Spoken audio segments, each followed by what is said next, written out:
Dober dan. Tukaj je nekaj dokumentov iz mojih raziskovanj v Indiji.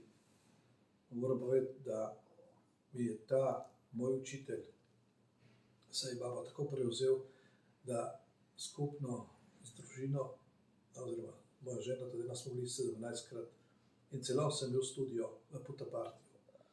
Med vsemi temi različnimi fenomeni, ki so nadnaravni, ki so sicer naravni, ampak jih mi rečemo, da so čudeži, ko je bil še mlad moj učitelj, je tukaj fotografije, iz niča pravzaprav je rekel, kaj hočete videti eno čudo, je dvignil roko in iz roke je zletel bil in potem bela ptica, se pravi golob, ki je predstavljal tudi v krščanstvu osvobojenje človeškega ega in vstop v božansko energijo.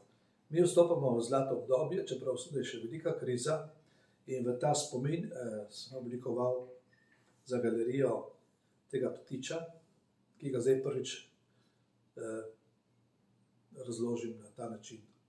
Ta je zelo enostaven, ampak zleti, kot bo zletelo naše obdobje, zlato obdobje človeštva.